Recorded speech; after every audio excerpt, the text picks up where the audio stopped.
I'm Ian Beaumont with Viewpoint. So, we had the spending review last week. Here's the full document. 106 pages! Rather a lot.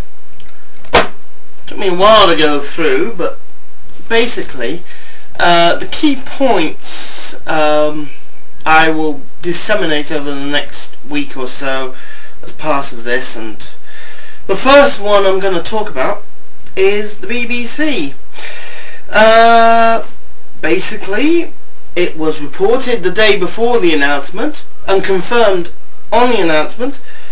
The government struck a deal with the BBC to freeze the licence fee for 6 years at £145.50. That means basically a 16% real terms cut in BBC funding. Okay, that will be enough on its own. Without anything else, that would be enough to sort of cut back on costs and keep the BBC in check. But no, it was not left at that. Far from it. The BBC was told it had to take over the funding of the BBC World Service, which is currently funded directly by the Foreign and Commonwealth Office. Total bill at the moment, around £260 million. So that's £260 million coming out of BBC television and radio in this country and going to the World Service. Even that is not enough for the government. The government has said as well that S4C is now going to be funded out of the BBC licence fee instead of directly via the Department of Culture, Media and Sport. S4C, if you don't know, is the Welsh language channel that was started one day before Channel 4 in the rest of the country. Current bill for that? Another £100 million, or just under. There's also BBC monitoring, which is going to be totally funded by the BBC as well. But by the by, that is small fry. The big things are World Service and S4C, without question.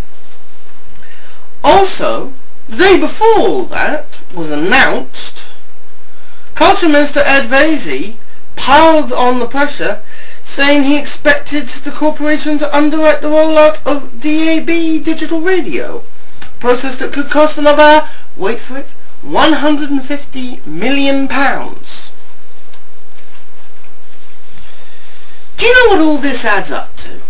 It basically adds up to a standard right-wing attack on a non-commercial or non-commercial broadcasting as a whole.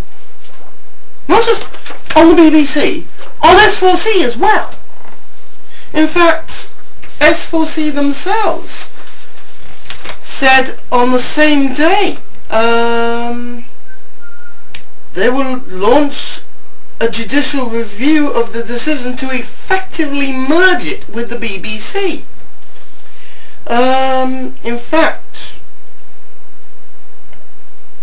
I will read the story as it came out of The Guardian on the day. John Walter-Jones, the chairman of S4C's governing body, the S4C Authority, which has been completely sidelined during the frantic negotiations between the Treasury and the BBC over the period, accused the government of showing contempt for the broadcaster and the Welsh people, and indeed the language itself.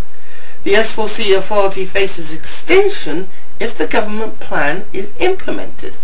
In a strongly worded statement, S4C added that it had no prior knowledge of the discussions between the BBC and the government, which resulted in the corporation agreeing to take over responsibility for the funding operation of the broadcaster from 2015.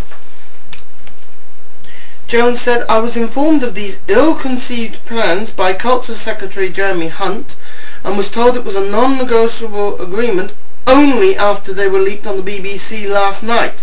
This is no way to conduct public affairs and is surely an affront to the good conduct of public policy and the democratic process. It's basically that that part is a merger. Proposals have basically indicated, put the possibility of co-locating BBC Wales and S4C at a single media centre. Now the S4C changes would hit the independent TV production industry in Wales very heavily. As a publisher broadcaster, S4C commissions all of its programming from outside suppliers, including the BBC. However, the BBC only has to commission 25% of its programming from outside suppliers, with a further 25% contestable between independent and in-house producers. This whole situation involving the BBC, the World Service and S4C is basically a good old-fashioned hit job on public service broadcasting. The Conservatives want commercial broadcasting to dominate. They think the BBC is too powerful, so they think this is the ideal way to clip the BBC's wings. The trouble is, commercial broadcasting has shown a complete lack of interest in doing anything to enhance their reputations, even give themselves a good name. They have done nothing to give themselves anything other than a bad name over the past 10 years or more. If the Conservatives really want commercial broadcasting to succeed, maybe they should have a very serious rethink about clipping the BBC's wings. Because clipping the BBC's wings will not encourage commercial broadcasting at all. In fact, it will do absolutely nothing to change their minds about how they see their responsibilities. Just think about this. In Canada, a country with less than half the population of the United Kingdom, there is a station that serves about 1 million people or so. So it's smaller than most of our ITV regions. And yet, they do local news for 14 hours a day. Practically non-stop.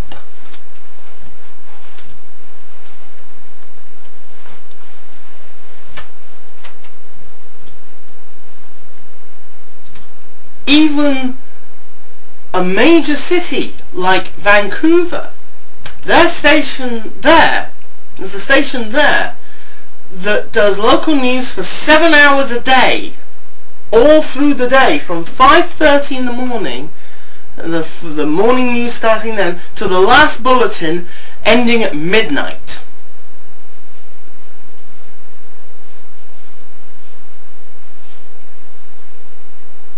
And this is in a country with less than half the UK's population. Less than half.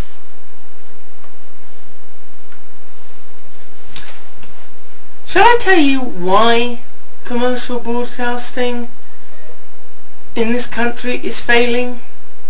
Because they haven't got the right attitude. That's why it's failing. If they get the attitude right, they'll get the profits and the credibility. Just trying to go for profits wins you neither profits nor credibility. Stay sharp. Stay tuned.